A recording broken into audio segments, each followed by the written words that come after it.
Welcome to the Game On podcast tonight. Trade period winding up, but a handful of stars will need to wait. The AFLW needs to be shown a little more respect and admit they got it wrong. And Bathurst, first-time winners and without incident, leading from start to finish, which was amazing, actually. Go to Chico Rolls. Absolutely. All right, let's do this. Welcome to the Game On podcast. My name's Pete. Once again, Malcolm is here with me in the studio. And, mate, let's talk about your good for the week or weekend. I'm going to pick something a little bit obscure out of left field. As a cricket nut, went along yesterday to have a look at the one-dayers. And all games at part 3. There's 3 games take place at part 25, all next to each other, so you can wander around and have a look at all 3 games. Is that a new initiative from the SACA? They played 2020s that way last year. Apparently this year a bit more one-days, but I think it was great. It was good. And a good number of people there. Yep. Over the weekend, Glenelg beat Southern Districts pretty easily. Yep. And Adelaide Uni won easily, so there were 2 games finished pretty early. But the other games, we'll talk about them a little bit later. But certainly your highlight there, mate. Yeah, highlight was West Torrens chasing Sturt's 335. Now I reckon most sides in a chase probably go too hard and get bowled out for 270, 280, and nearly. But they actually were really, really calculated and played really smart. Harry Menenti upped just when they had to, up the tempo, and he got 60 odd. But is that unusual for the first game of the season to have such high scoring runs? Probably it is unusual, but to the credit of Trent Kelly and the staff there at Carrick, the wickets are bloody flat. Mm-hmm. But both sides yesterday in the Sturt and West Torrens game dropped catches. Sturt dropped 3, West Torrens dropped 4. Now you catch those. Totally different game. Absolutely. But Daniel Drew, to his credit, 143 not out. And Harry Nielsen came in. It's the best I've ever seen Harry bat. 86 not out off 63, I think it was, and just hit the ball beautifully. Harry can play too many ramps and that sort of stuff at times yesterday. No, he hit him straight, hit a couple of straight sixes and just batted beautifully. So, absolutely. Yeah, no, it was good to watch. Carter made 100 for probably the remarkable effort was Ryan King on Saturday for East Torrens, made 181 off 103 balls.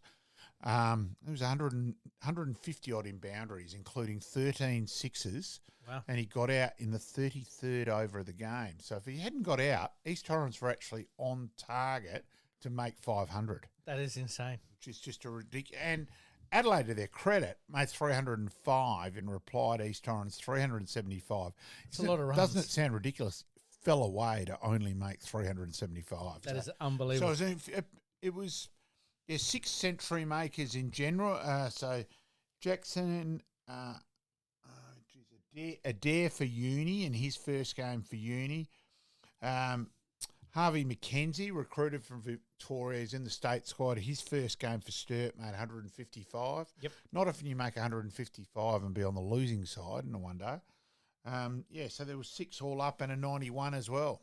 It's unbelievable, mate. So, A big good for the weekend coming out of the cricket there, and I know we're starting to transition a little bit away from the football, but we've got to cover a little bit before we really immerse ourselves in the cricket season.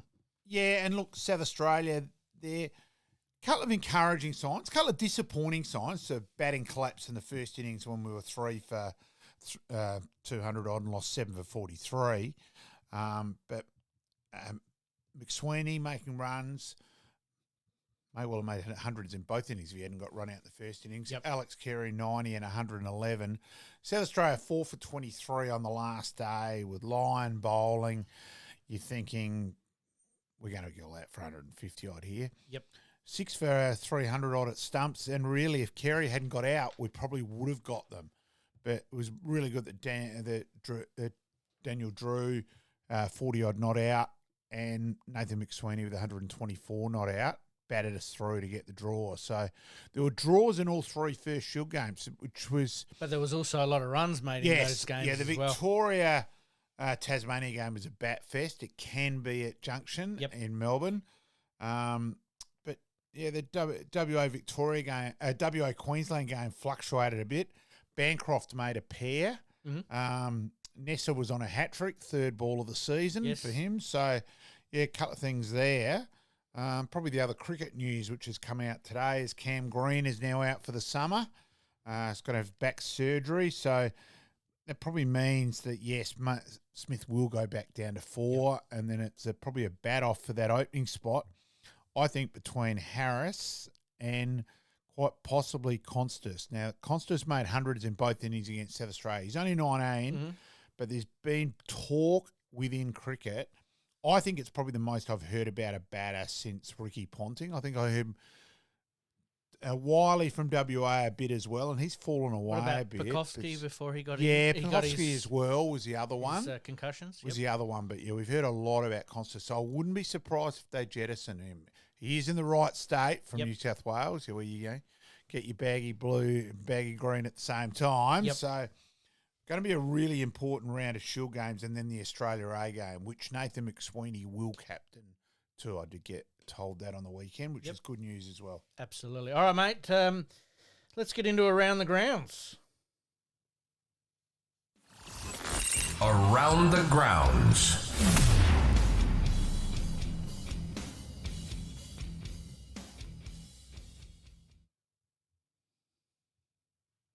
All right, mate. We are going to talk some more cricket. It was a nice little opening there on the cricket, but we're going to follow up with the basketball and the AFLW. But we've still got the trade period going in the AFL, so let's have a little bit of a talk about that. Changes needed at Port Adelaide, but what changes can they make on field and off field that'll see them take the next step next season? Oh, look, I still think they'll get the Lukosius deal done. Apparently, Rory Atkins is in the fray, and I admit I laughed at that. That stuns me. Yep. Is that to top up Port Adelaide's SANFL side? Well, it's bizarre for mine because he's going to be an AFL contracted player, so I just think it's crazy. I'm stunned by that. Takes me a fair bit to stun me with things, but that's one's if it happens. Yes, is bizarre.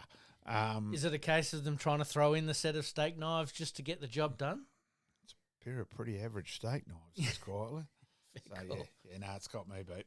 Well, I think the trade period just goes for too long. Right. Look, with typical, as we know, AFL were desperate to have footy, front centre 366 days a year. We've used that line before. Yes. But it's just dragging on and on. And still, there's really been very little done. It's all going to be done in the last day, as we know, again.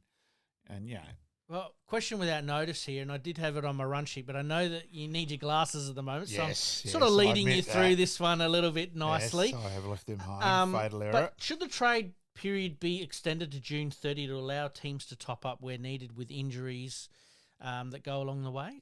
There was something floated a little bit last week on that, just to try and get us out of this stalemate period for so long. It just gives that little bit of flexibility to teams, or would you rather have it done, dusted? I'd rather have it done and dusted. Whatever your list is whatever your list is. That's how I feel. So then that sort of then goes back to the mid-season draft.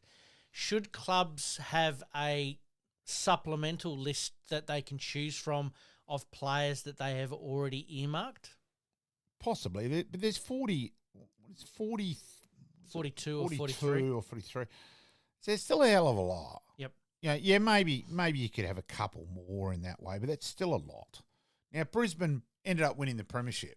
Brisbane lost 5 guys to knee recos last year and still won the flag. So, I just think... They sort of bucked the trend a little bit?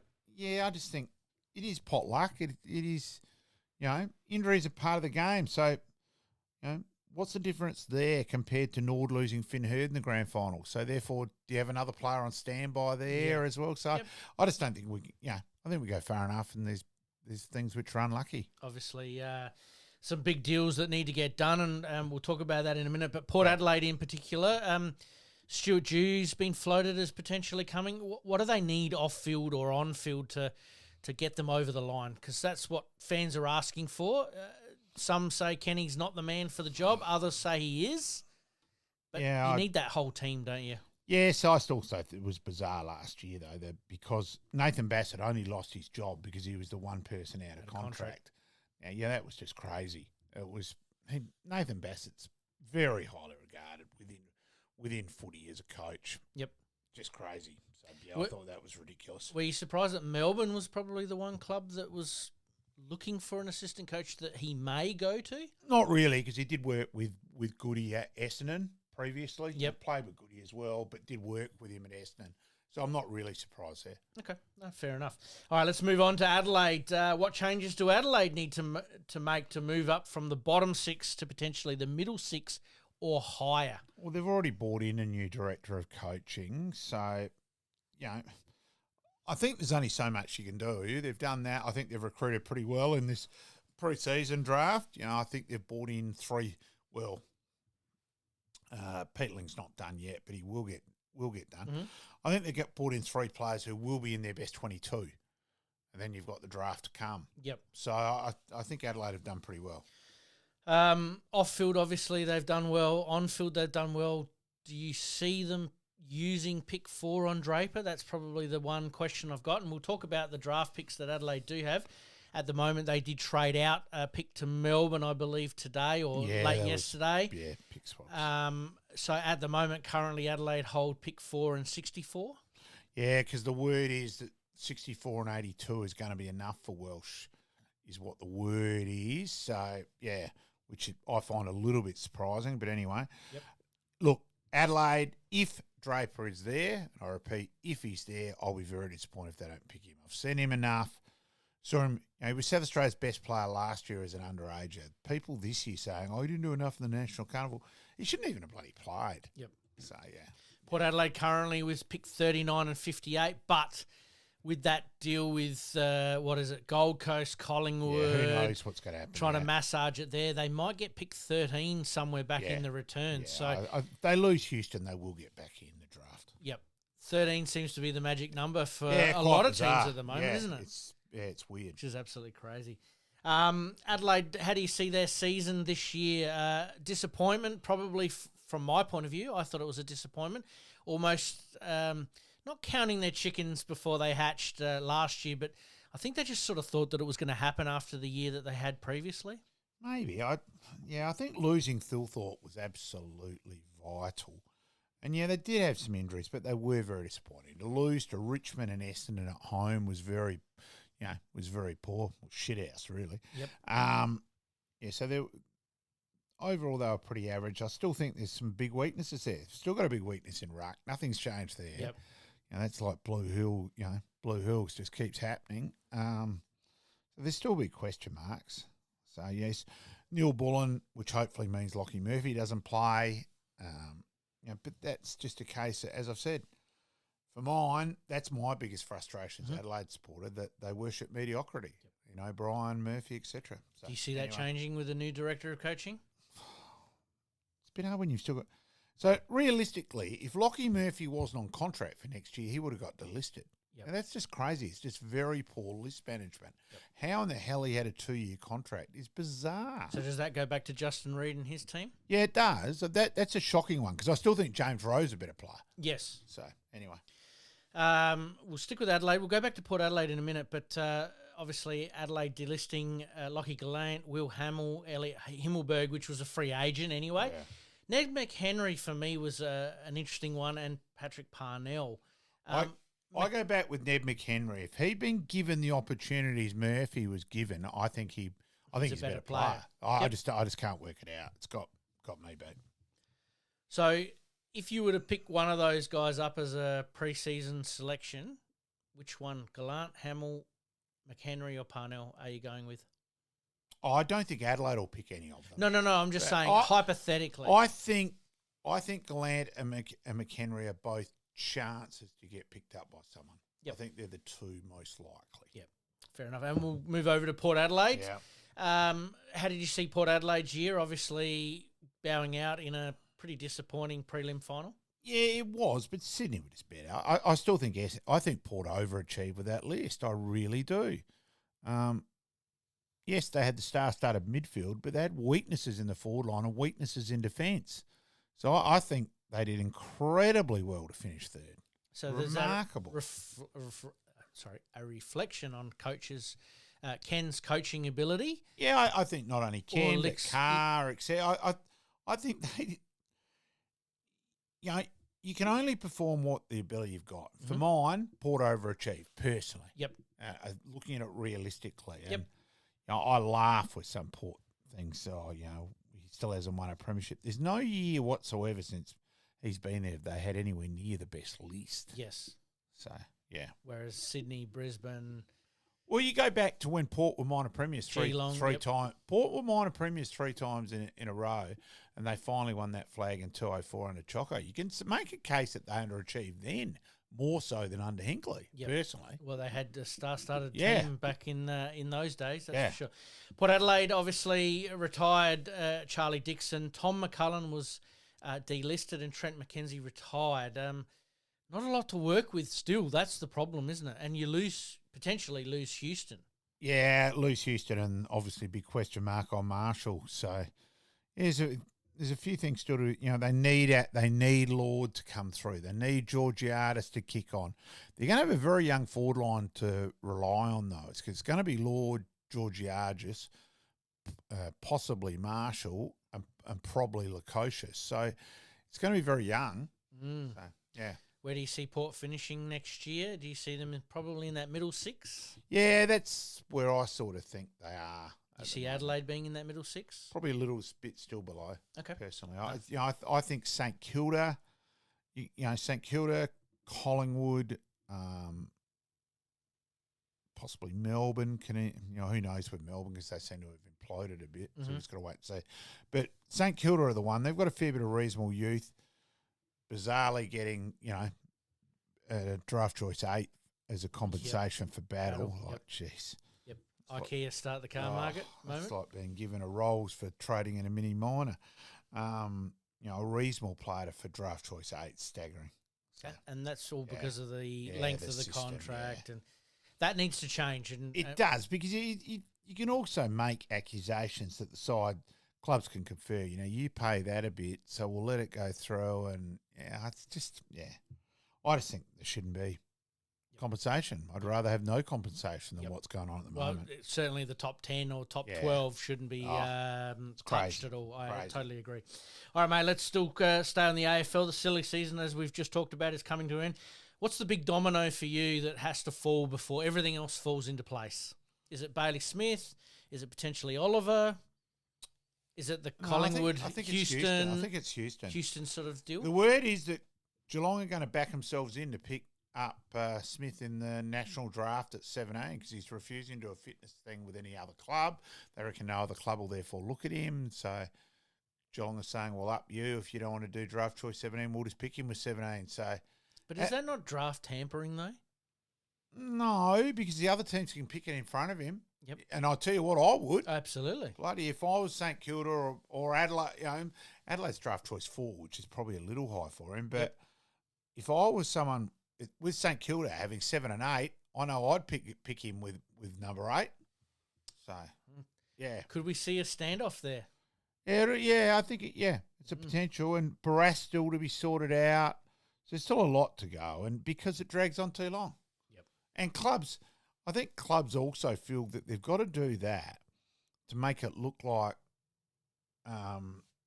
they're trying to do the best for their player and that crap. Hey, if Richmond get draft choice 6 for Rioli, that's just as bad as 8 for Battle. Mm-hmm.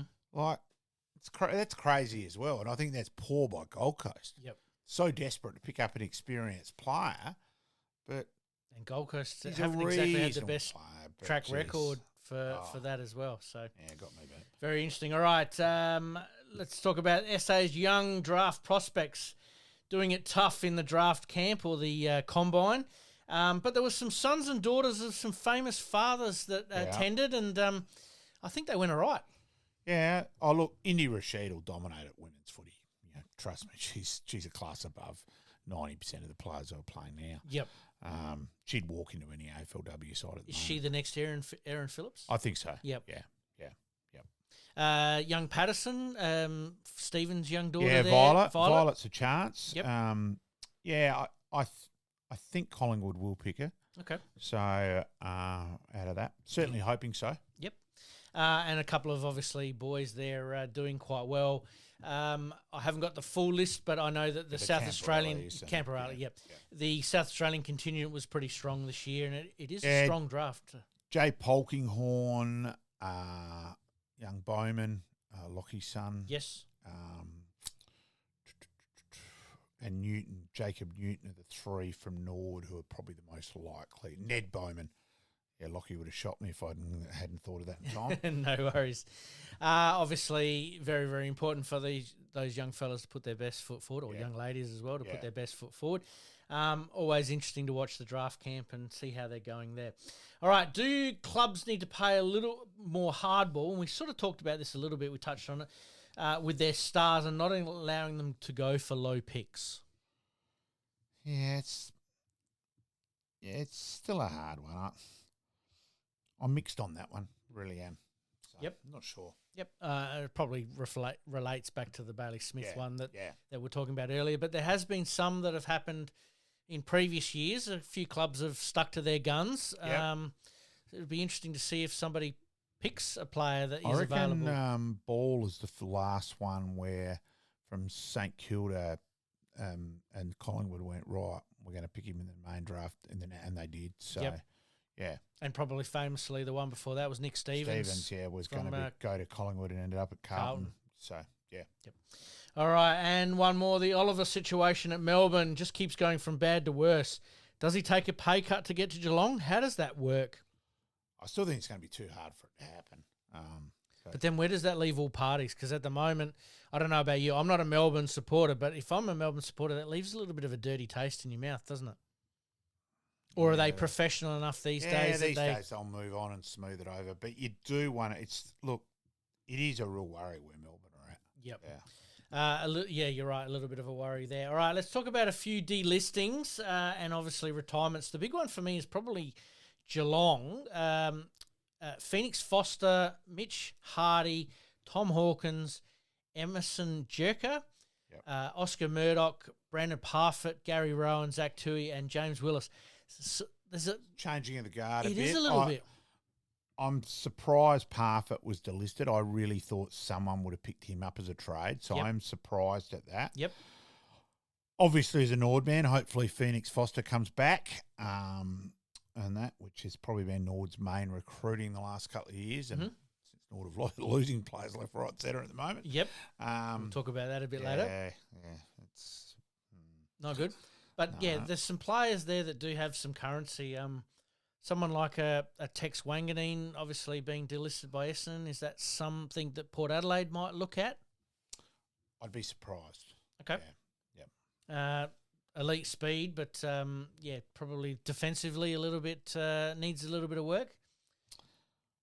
I had more to do with him when he was younger, so it's a bit harder to comment now he's older. Yep.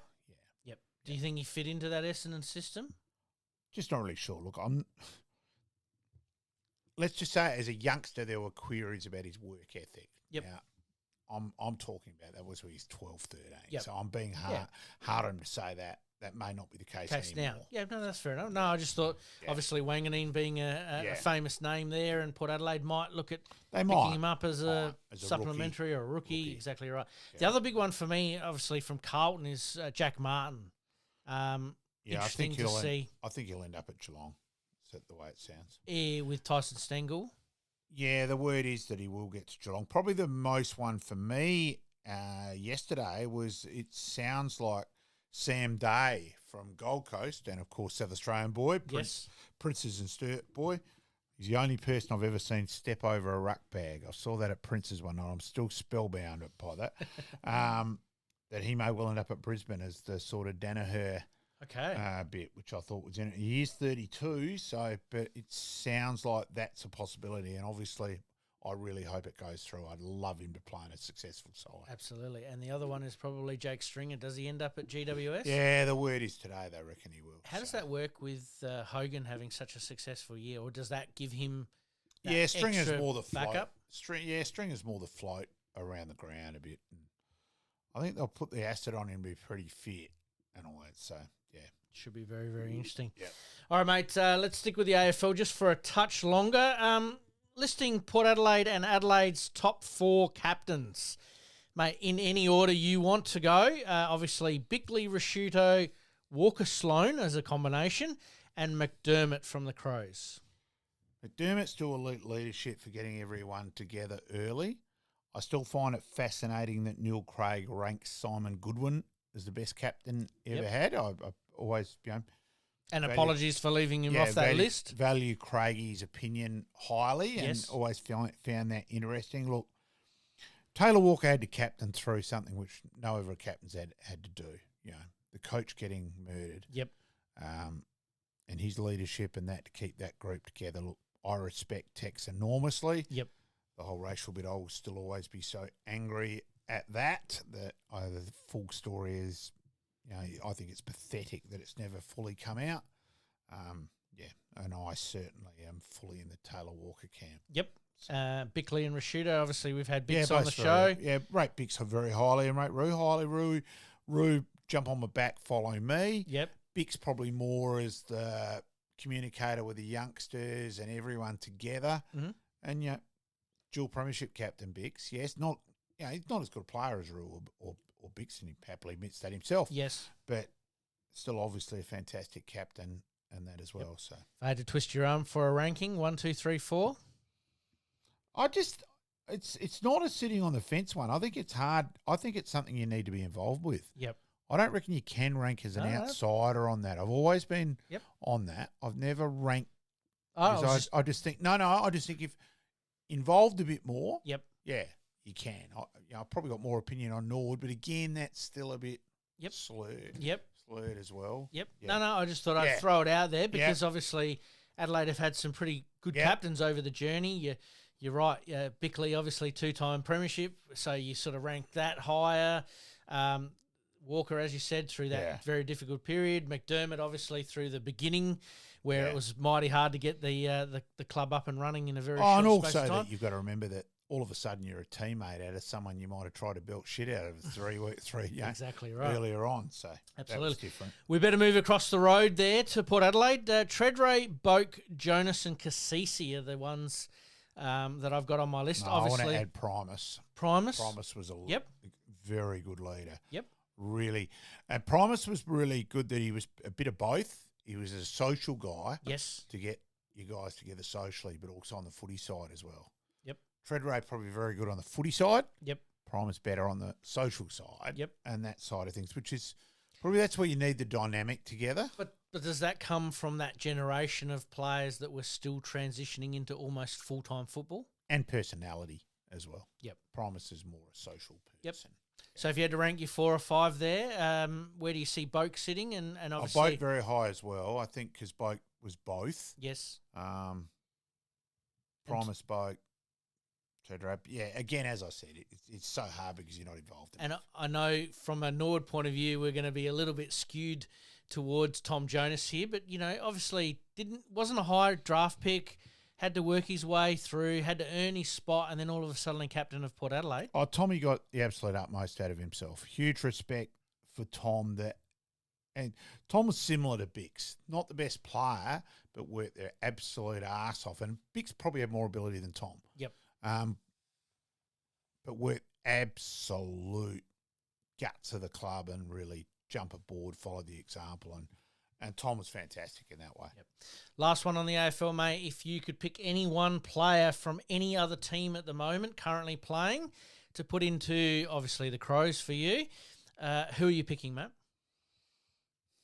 I know it's a bit of a loaded question, but you can go on any angle you want to go. I'm still probably the Bont. I think, let's be honest, he's been just an unbelievable player in a reasonable side, not a gun side, and a reasonable side, and capable of doing everything in terms of out of the middle and then go forward and kick goals. Yep. Look, Cripps has been unreal as well. Yep. I think a little bit too loved by the umpires. I thought that was a bit extraordinary, but fantastic as well. Look, and you've got Gordon or Heaney on his day. Yep. Heaney on his day is unbelievable. So that one's a hard one as well. No, fair enough. For me, it's probably either Bontempelli or Neil coming into Carlton's midfield would, I think, just give them that turbocharge. But like anything, I think a lot of clubs need to start valuing their backmen a lot more, because I think that's where it starts. Oh, yeah, it does. And see, Wiedering signed a long-term deal today with Carlton. He's probably the premier backman and that. Sam Collins, Taylor at GWS are probably the others. So, yeah. Yep, and Max Michelani, which we know quite well. Obviously, that floating backman that can take a tall or take a small. Yeah, and Max is a very good player, and I still think he's capable of playing midfield as well. Yep, I see him as a bit of that Wiedering role. Yeah. Locking down that back line. All right, mate, let's take a very, very quick break. Coming up, the Adelaide 36ers are back. But and the AFLW, Adelaide obviously getting up in a tight one. Losing a tight one to Melbourne at Nord Oval. And Port Adelaide getting up over Collingwood at Alberton.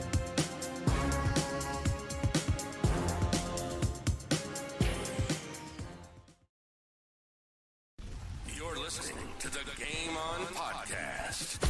We'll be right back after this short break. Looking to buy or sell your home anywhere in Adelaide, from the hills to the sea? Meet Gary KRIEVS, your dedicated local agent from OUWENS CASSERLY Real Estate. With unparalleled knowledge of Adelaide's housing market and a commitment to exceptional service, Gary ensures a smooth and stress-free experience for all your real estate needs. Trust the expert, trust Gary KRIEVS at OUWENS CASSERLY Real Estate. Your next dream home awaits. Contact Gary today on 0422 071 317 or on email garyk@ocre.com.au. And for more listings, please visit owenscasserly.com.au. Make it happen.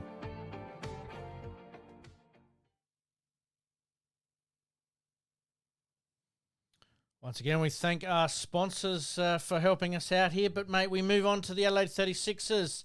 A couple of really, really good games, and getting up over the Sydney Kings was probably the highlight of the weekend for me, in a very, very good display that seemed to have all the pieces come together. Yeah, especially because Sydney scored the first 8 points of the game, and then Adelaide came back and were really probably in control the majority of the rest of the game there. I want to have a crack at their scheduling, though. Absolutely ridiculous. If you're going to play a team 2 days later, surely they've got to play it as well. Mm-hmm. It's just ridiculous. Like, we're quite rightly having a crack at the AFLW for the stupidity of scheduling all these games. And we'll come back to that. Yeah. Scheduling all these games close together. But the NBL, you're playing 2 days later against a team which hasn't played for 6 days. It's just crazy. Yep. Does make a big, big difference, especially massive. With elite performers these days. They need that recovery. Unfortunately, the couple of wins that they got to sort of get us back on track a little bit was the air was taken out of the tyres a little bit against Melbourne United, obviously at John Cain Arena there in Melbourne, 160-79. That score doesn't reflect, obviously. Well, it was 1 point the difference just before half time, and then they pulled clear, and you query there because of the travel and the game schedule. Again, if you're going to play 2 days later, surely at least you're at home, not travelling away as well. Like, just it's garbage. Anyway, that's for the NBL pathetic to work out. Obviously, the 36ers next game is against the Tasmanian Jack Jumpers at the Entertainment Centre, 4 p.m. This Sunday coming. So, if you can get a ticket, get along. If you can't get a ticket, obviously watch, I'm assuming, YouTube, Paramount. Yeah, I tell you what, they're consistently selling out. They're 9 to 10,000. So whatever, basketball, all other sports should be doing a study of basketball. Yep, and we have talked about that before as well. We'll stick with basketball for another minute or two. The Southeast Melbourne coach sacked after a 0-6 start. Yeah. How does it change so quickly, and is it really about wins and losses? Oh, it is. It's a cutthroat, ruthless business. You're 0-6, but geez, tell you what, it's a fateful decision because you'd have to get paid out at least a sizable percentage. Well, I'm not sure of the exact rules in basketball. Yep. Might try and chase that up this week, actually. Yep. Because, it is incredible, really. So they've come out so to early in the year. That's now, what I'm saying. What are they going to do if they're Norton 13? Do we go to the third coach? Because that's what they do in English soccer. Yep. And you just shake your head in disbelief following it. It's just crazy. Yeah, it is absolutely crazy. All right, mate, we did talk about the cricket a little bit earlier, but obviously the local Premier League started round 1. Round 2, what have we got to look forward to? So there's games on Saturday. The start of the 2-day comp is Saturday, and then there's further the rest of the one-day second round is this Sunday as well. So Gotcha. I'm sure I'll be out and about having a look at various times. Absolutely. I look forward to the report there. Solid effort by, obviously, SA getting the draw, which you did mention a little bit earlier. That was probably my highlight a little bit from the weekend there, that we were in trouble and finally, batted out and got the draw. So really, really well done there. All right, let's move on to the AFLW. Adelaide going down very, very in a display that probably shows you that playing games in a very short space of time does play a little bit of havoc with players' recovery.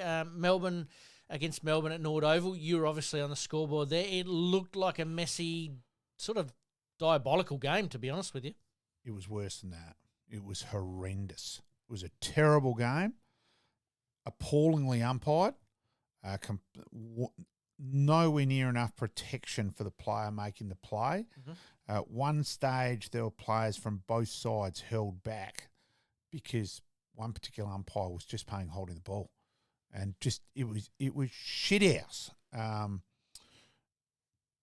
worst umpire I've seen in a long time. Yep. And the standard of the game was pay more free kicks to the person making the play. Pay over the shoulder in the back to keep the ball moving. Yep. I'm sorry, umpiring women's footy is similar to umpiring young kids' footy, where you pay free kicks to keep the ball moving, and not just the pinging the player, making all the play. Oh, and there was 150 played by Sam Morgan, was atrocious. If Sarah Allen moved, she moved a millimetre. I don't think she moved. Yes. It was that. Kath and Kim umpiring. Look at me. Crap. It was appalling.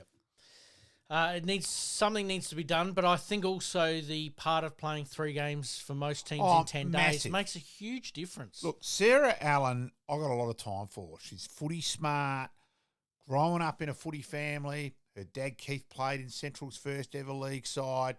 You can see Sarah's grown up playing footy. She looks so lethargic and flat. Yep. And just the games are caught up.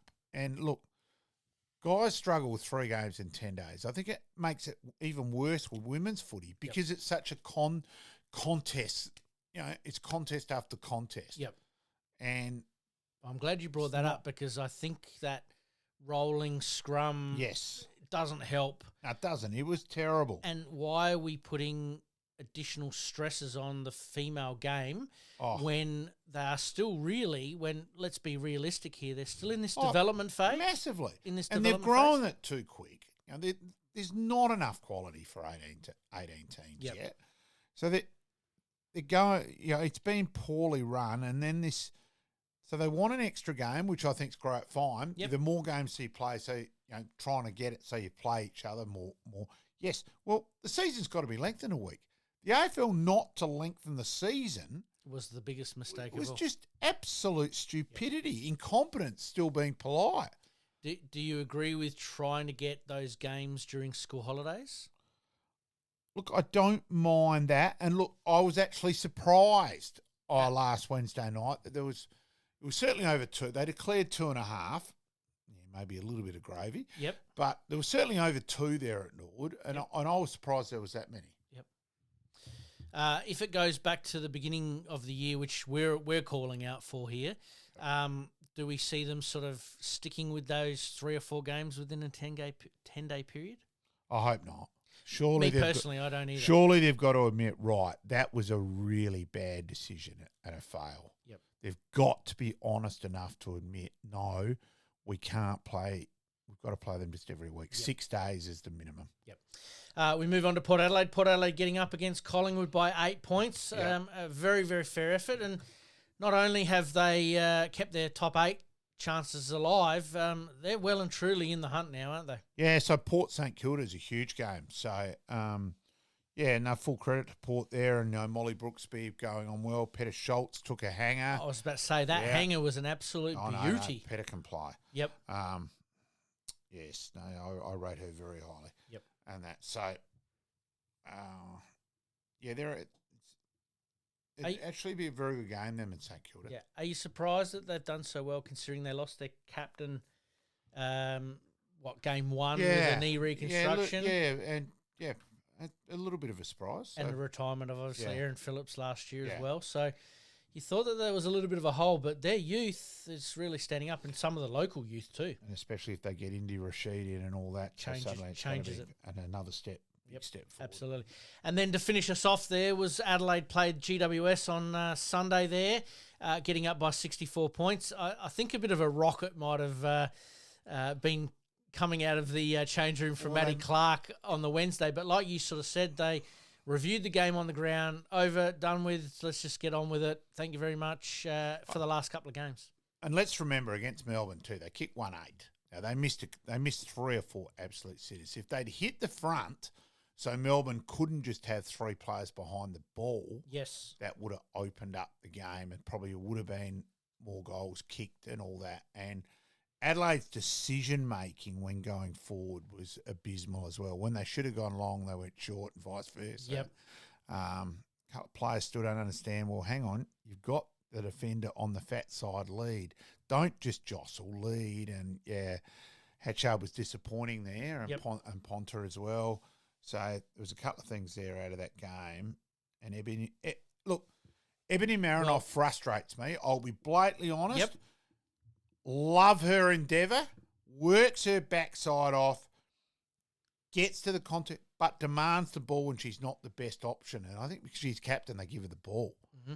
And there was one shocking case last Wednesday night against Melbourne where she shouldn't have been calling for the ball. She should have been running because her opponent was right on her tail. And she should have been running into space and create opening. And so there's still a lot of errors being made where, let's be honest, you play footy as a kid. You learn more.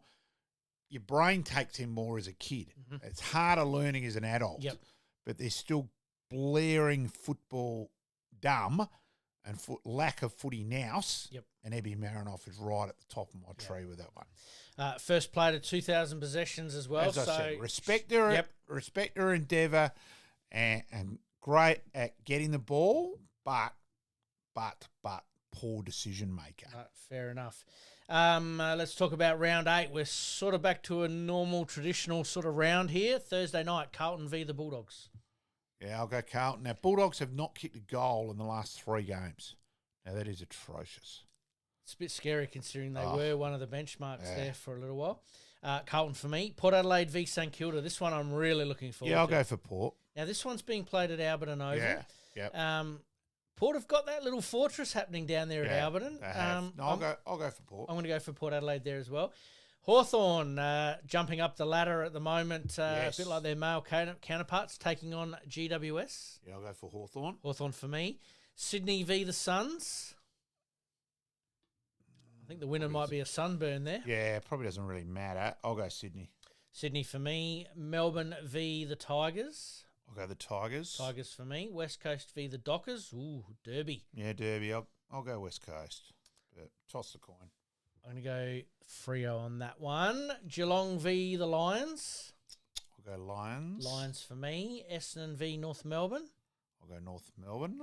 And Collingwood v Adelaide at Victoria Park. Yeah, I'll go Adelaide. Adelaide for me as well. All right, mate. Let's take a very, very quick break. We've got coming up.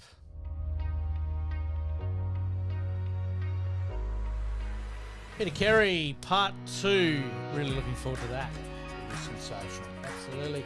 And Greg Blewett, part 1. Getting into cricket season, we thought we'd better give it a bit of a cricket flavour.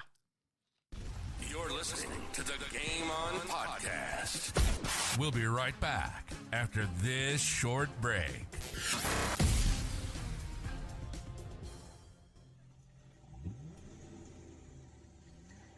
Are dents and scratches putting a dent in your day? Introducing Roger Steen Crash Repairs Adelaide, your trusted solution for automotive woes. With over 2 decades of expertise, Roger Steen Crash Repairs guarantees top-notch service, restoring your vehicle to its former glory in no time. From minor dings to major collisions, our skilled technicians handle it all with precision and care, using state-of-the-art equipment and techniques. Roger Steen Crash Repairs saved my car. It looks brand new. Fast, friendly and reliable. I wouldn't trust anyone else with my vehicle. Don't let accidents slow you down. Visit Roger Steen Crash Repairs Adelaide at 14 Penner Avenue, Glynde, for quality service you can count on. And here's a special offer just for our listeners. Mention this podcast and receive a $100 discount on your repair. Roger Steen Crash Repairs Adelaide. Excellence in every repair. Flashbacks.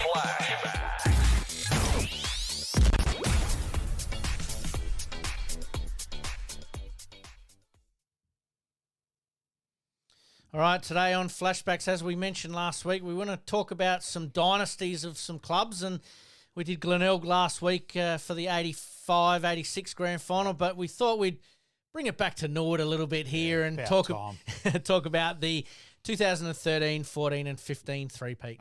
12, 13, 12, 13, 14 three-peat. Yep. Obviously, your memories, mate? 12, most relaxed I've ever been going to a grand final.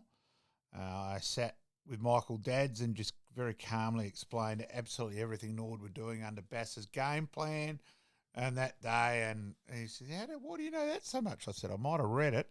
Yes. And, pointing out Andrew H playing as a defensive wingman and his quarterback role. And, so it was – West Adelaide were crazy. I actually was with Michael Barker on that Friday, and he was an assistant coach at West Adelaide. And I said, if I was Westies – I'd start a 7-man forward line. I would do something completely different. He said, Rulebook, couldn't agree with you more, but Collins, no way in the world will do that. I said, he's just too pig-headed for his own good. Yep.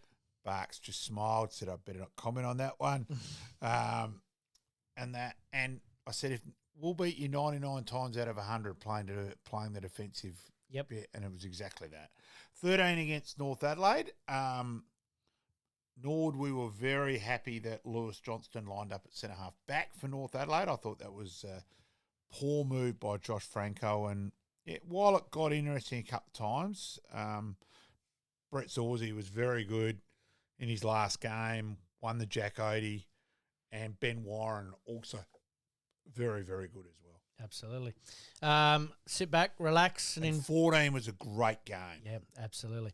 Sit back, relax, and enjoy some of the highlights we've got. We might actually extend some of the coverage on these flashbacks on our YouTube channel, so you can watch a quarter or a half a game and obviously relive some of those magic moments, not only from Nord's three-peat there, but Glenelg, and we've got some other teams coming up as well. We better do Centrals on that one. Absolutely. All right, sit back and enjoy. 3 goals to 2. Still, look at the flags around the ground. No breeze by the look of things, but going to the left of screen works best so far today. It was the same case in the reserves game when we saw the Eagles get over Sturt. This big Mitch Harvey played every game. They're all brothers to you, I'm sure, but which 2 teammates played in the same 7? Darren Smith, Rowan Smith, George Fiarchi or Scott Hodges? And while you ponder that, we'll get back to Tommy Cleary at the moment as Wilson comes in, did well to prevent something, and now Panos goes to work. He drills it home, and he gives Norwood the lead.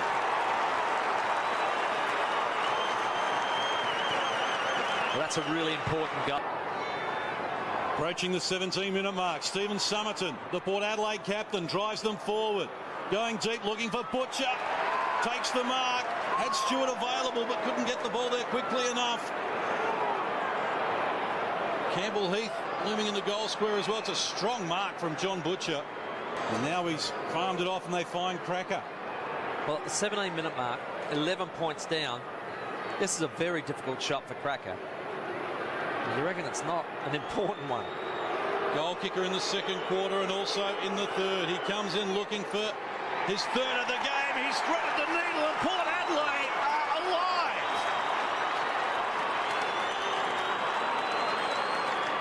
Jumper was Young. It's coming back to Webber under pressure. Young on the bottom of the pack. Free kick. Andrew Crosby's come in. So here's Aaron Young right at half-back. They've got to get this moving quickly. 26 minutes gone. No time to waste. Probably got to roll. Archie has to go. Stewart must play on. Newton calling for it, looks to go longer with a torpedo punt into the forward line, but that is not going to get there, and it is all over, and Benny Warren and Northern have prevailed in an epic SANFL Grand Final by 4 points.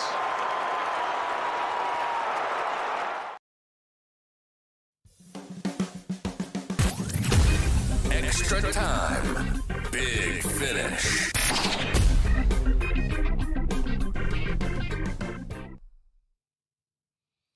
All right, mate, let's kick off with... Oh, well, we better go on the 14 one. So the 14, I'd was coaching with Pembroke in cricket and I'd scored. We'd made the one-day final and we played Grange, which actually was the worst club to play because Grange guys, so many of them are just so used to playing at Adelaide Oval. Yes. No big deal. Yep. Where our guys were overawed a bit by it. But where I scored is where the siren is. And Pembroke were getting hammered, and about the 16th over, I pushed the siren, and everyone burst out laughing. And when the last quarter didn't go quite as well, go as long as we thought it was going to, Ref Sturck said, "Rule, did you get up the scoreboard because you know where the siren is?" So yeah. I love those little moments that happen during those grand finals. There's a story for everyone, and yes. By all means, if anyone wants to comment and give us their memories, that'd be absolutely fantastic. All right, let's move on to tennis in the extra time big finish, mate. Rafa announces his retirement, and it's been a wonderful career. Yeah. I mean, what can you say? A doyen of the sport, fantastic ambassador for the sport, loved in Australia. Interestingly enough, heard him complimented today where his involvement with having Australians over in Spain at the Nadal Academy over there as well. So, yeah, look, Nadal and Federer, an era's ended, but it's great how often we're seeing Roger still, and hopefully I reckon Nadal might be with him a bit. I reckon they might have the odd beer or two together over this bit coming up. Do you think now. they feel that sort of incumbency to continue to promote the game to get it over this little hump? Yeah, and I think there's massive respect there between the two of them. Like, who knows what's happening in tennis at the moment? We don't know what's going to happen with Sinner and all that. He beat Djokovic at the Shanghai Masters. But we're not he's sure got that cloud hanging over his head. We're not sure what's happening. So, tennis is a bit of a cloud at the moment. Mm-hmm. The other probably threat, I suppose, to tennis, or maybe they could turn it into an advantage, is pickleball seems to be the new craze going around at the moment. Smaller courts, modified equipment. Or do tennis sort of look at that and go, that is a great starting point for a lot of point, and then they can move players into it? I think so. I think that's the angle they'll take, a bit like cricket. I still think cricket's gone way too far, thinking, we'll do 2020 everywhere and that'll get people involved in the sport and then they'll get involved in the longest format, but it's gone too far. So, hopefully tennis and pickleball have that mix a bit better. Yep, absolutely, and can work together. You did mention Sinner obviously beating Djokovic in the Shanghai Masters there, but it does mean that he ends up finishing the world number one for the year. Yeah, so look, full credit there, but let's just watch this space is probably the only way to call it. Absolutely. Australians doing well. Grand Slam doubles champions since 2022. Thanasi Kokkinakis and Kyrgios winning the 22 Australian Open doubles final. Wimbledon, Matt Ebden and Max Purcell in 22. In 23, it was Rinky Hichikata and Kubler. In 2024, Ebden and Rohan Bahana from India. And obviously the US Open, Purcell and Thompson. Australia's always done well in the doubles. Any type of teams event, obviously Davis Cup back in the day. Very much so. But obviously, in the double, even the doubles, Woodies were legendary doubles pair where neither of them were great singles, but they're legendary doubles. Absolutely. And to finish us off on tennis, mate, Kyrgios signals his intent after almost 2 years out of the game. He's going to come back and wants to win a Grand Slam. For me, take any talent, grain of salt. fantastic, but I think want, will, and desire will always beat talent. Yeah, upstairs, court marsh bowl, Lily, no score. Yep. Do you see him getting back to that top 10, or do you think it's going to be too hard? No, he won't put in the work. You watch, there'll be another injury, and he'll put in the too hard basket. Yep. Bathurst, let's move on to motorsport. Bathurst 1000 has been one run and won. Yes. Congratulations there. And there's a South Australian link, I think, with is it Haywood? Yeah, I'm not sure. Yep. Yeah, I think so. Yeah, we'll double check on that one. Unless there's a Chico Roll connection as well. Exactly right. Yeah. The race, obviously, through the qualifying had all sorts of incidents, but the race itself was basically led from go to woe at no incidences and also almost race record. Yeah, surprisingly in that way. You always wait for the prang, what's going to happen. Changing the guard, Toyota now. Who knows what's going to happen in the future with Bathurst? For me, it's not the same. I'm older than you, as you know. Yep. It was but very it was much, always Ford and Holden. Yeah, Ford and Holden, Moffat versus Brock. We Blue all versus got up red. and it was, you miss. We were I was talking about it with a guy yesterday at the cricket. We're saying, geez, Bathurst, the old days you got up, you made sure you watched the start. Then you had a Bathurst party at someone's house and stuff like that. Yes. Yeah. Kostecki obviously was the main driver there, and obviously getting his Hazelwood, was the name, getting his drive with his mate, and special things have happened there. Just on motorsport, the Adelaide 500 looks like the race grand final will be coming to Adelaide next year. Looks that way. Again, another little feather in the cap tick. for the the marketing and tourism department. Yep. They can't do anything wrong at the moment. They seem to be getting a fair few events. One other thing we should have covered, full credit to the Australian ladies through to the semis in the World 2020, especially after losing Elisa Healy to injury. Yes. So Mooney keeps. Grace Harris comes in and opens and made 40-odd. Sophie Molinick contributed. She got player of the match, probably a little bit lucky there. Taylor McGrath batted a bit higher, thank goodness. Yes. Got 30-odd. Elise Perry got 30-odd. Only made 151, but that's been a good score over there because the tracks in Sharjah and the UAE haven't been great. Yes. And restricted India to 141. India did lose 4 wickets in the last over, so they were an outside chance of that start of that last over. Yep. But Australia got home. Before I go on, do we see them taking out the World Cup? We're going for 4 in a row, is that right? Hopefully. They're probably not as overwhelming favourites this year, especially after Healy getting injured as well. But and they lost another player as well, a bowler who was in or out a bit, probably wasn't an automatic selection. Yep. But to lose 2 players from injury the game before and then come through and beat India was a good effort. Absolutely. All right, let's finish off with a couple of general questions without notice here. The SANFL teams are losing players left, right and centre. Does the time commitments cause for concern? Oh, it is. And I'm sorry, as a Nord man, I think Nord's 8 now, and a big part of that is the time commitment. And I think all SANFL clubs have got to be smarter. And Nord, I'm sorry, that's where Jade is pig-headed. And Nord, it's just too big a time commitment as it is at SANFL level. And they've all just got to be smarter about it. There's not the financial reward for the time commitment. Yep. And that has been part of the reason a couple of the Nord guys, and I'm not blaming them whatsoever for that call, and I just think they've got to be smarter. Absolutely. Has the Australian Grand Prix lost a little bit of its luster? Yeah, I think so. But then we're biased towards it was here. I admit I've never had the same interest since it's left here. Could you see it coming back here? I still think that's pretty unlikely financially and all that. Yep. They've gone put their necks on a bit for the Velo bit, and that's hopefully then. Got to remember, the Liberal government have put that in the too hard basket. Now it's been a big commitment there, and it's been a success too. It looks like it has, so I think they'll keep with that. Yep, absolutely. And the last one, mate, a bit of fun to finish us off here. If you're having a dinner party, who are you inviting to your table? Any 3 to 5 special guests, sporting guests? Interesting. Yeah, Look, I thought I'd throw this one in to bamboozle you. not so much bamboozle. I'd love to be with the two best leaders I've ever known, and that's John Wynn and Ian Chappell. So I'd love to sit, and I'd love to hear their contrasting thoughts too, and all that. Yep. And Winnie a bit more out of left field than Ian. Ian probably more a bit straight down the line. Yep. So it'd be just fascinating to compare that that side of things.